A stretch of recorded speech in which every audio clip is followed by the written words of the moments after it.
Good morning. Thank you for being with us on THV 11, streaming on THV 11 Plus. I'm Karen Fuller. I am Hayden Balgavy. Let's send it over to meteorologist Tracy Bean joining us this morning. She is helping out with traffic as we begin this 6 o'clock hour, and unfortunately, we got an accident as we kick off this hour. Yeah, we do. This is right around Galloway, and all lanes are blocked. So again, this traffic impact alert, again, if you are headed that way, it is definitely going to take a while. This is commercial vehicles.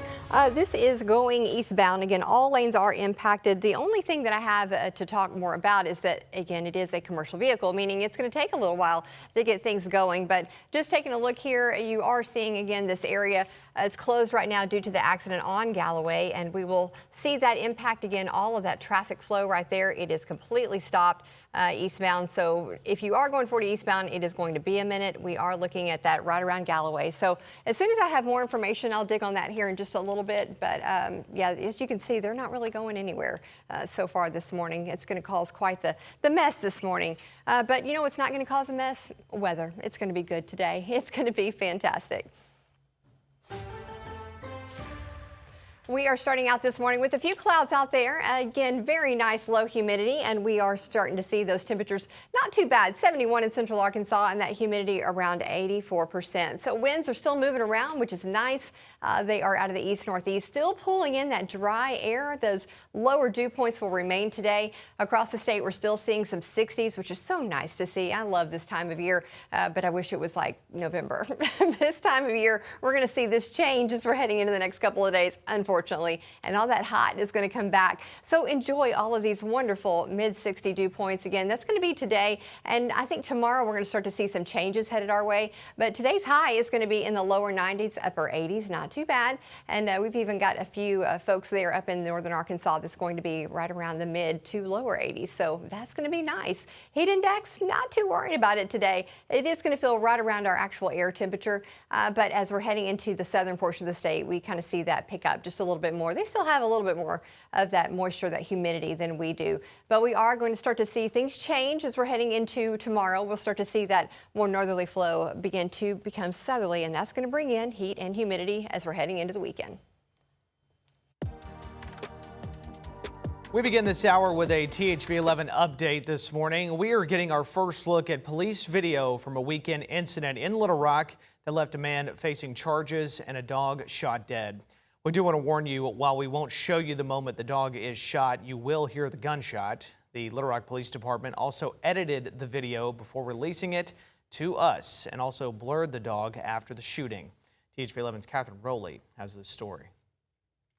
The officer's body camera video shows everything that happened Sunday afternoon in the Heights neighborhood after Thomas Schmidt called 911 following an altercation at Hill Station. This video starts moments after Officer Brandon Frost Todd arrives at the home. Get the dog, bro. Get the dog.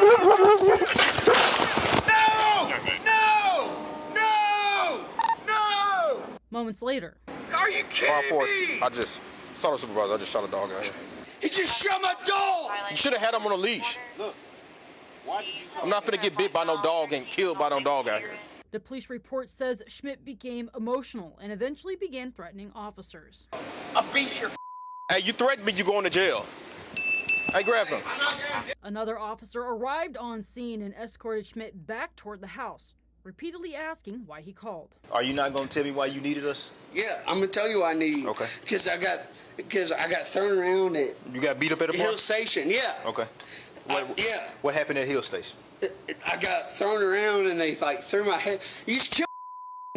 Sir, we understand that. We're going to deal with it. The situation continued to escalate, with Schmidt making additional alleged threats, leading him to being detained. Police say Schmidt was also believed to be intoxicated.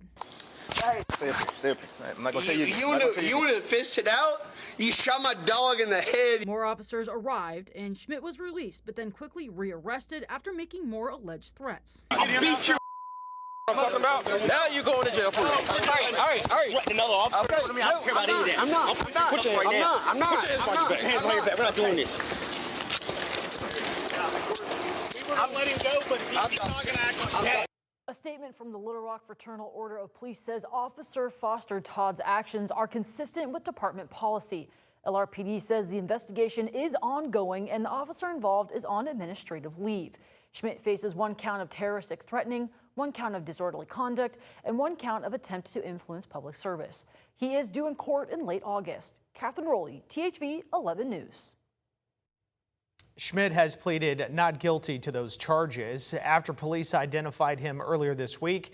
His attorney sent THV 11 a statement saying the dog was, quote, a puppy that never made contact with Officer Frost Todd before the officer fired. The Arkansas Department of Health has now confirmed 36 cases of cyclosporiasis as part of a multi-state foodborne illness outbreak. Investigators are working with federal health officials to try and track down the contaminated ingredient that's been linked to some Taco Bell menu items. Health officials say they're still interviewing patients to figure out what they have consumed before getting sick, but because symptoms can take up to 2 weeks to appear, that's difficult. So they say more cases could be reported in the weeks ahead, even if the contaminated food has already been removed.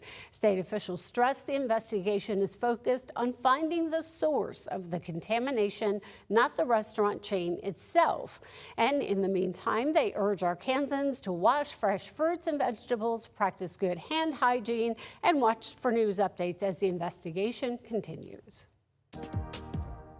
Arkansas Attorney General Tim Griffin is suing more than 20 defendants, including some of the nation's biggest drug makers, accusing them of illegally restricting access to a federal program that helps hospitals and clinics buy lower cost prescription drugs. Griffin says the companies used restrictions that kept healthcare providers from fully accessing the 340B drug discount program, despite an Arkansas law requiring participating drug makers to provide those discounts through contract pharmacies. The AG says those restrictions hurt hospitals, community health centers, and clinics that rely on the program to serve low-income patients. Normally, when there's a law that people don't like, they still comply with it. We see it all the time. Did they do that? No. They didn't even seek a preliminary injunction. They just said, we don't like it, we're not complying with it. That in and of itself tells you a lot. The lawsuit is seeking penalties and a court order to stop the practices. Meanwhile, UAMS is expanding its neurology services with a new clinic dedicated to patients living with multiple sclerosis and chronic headaches. The clinic brings specialists together in one location so MS patients can get their care from a single team during one visit.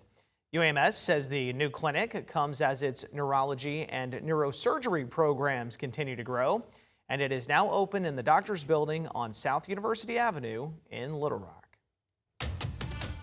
Tropical storm Bertha is weakening as it tracks west along the Gulf Coast, but it's still leaving behind flooding and dangerous conditions. Take a look. Strong winds pushed storm surge into parts of New Orleans, flooding the streets while double red flags are flying along beaches from the Florida Panhandle to Alabama because of rough surf and rip currents. Bertha is now headed toward Texas, where officials are urging people to stay out of the water, even though the storm is not expected to strengthen into a hurricane. And while Tropical Storm Bertha brings flooding concerns along the Gulf Coast, parts of West Virginia are also dealing with devastating flooding after torrential rain swept through the state. More than 100 people have been rescued, homes and businesses inundated with water. Governor Patrick Morrisey says some people may still be unaccounted for. National Guard crews and emergency responders are looking in the hardest hit areas after some communities saw up to 7 inches of rain. Floodwaters washed out roads and bridges, forced evacuations, and left several counties under flood warnings. Much different picture here at home. Let's go to meteorologist Tracy Bean and the forecast to help you plan your Thursday. Not expecting any rain today here. In fact, not expecting much weather, which is great for you to get outside and enjoy. Maybe if you want to mow that yard before the weekend, because that humidity is going to settle in and you don't want to do it Saturday or Sunday, I promise.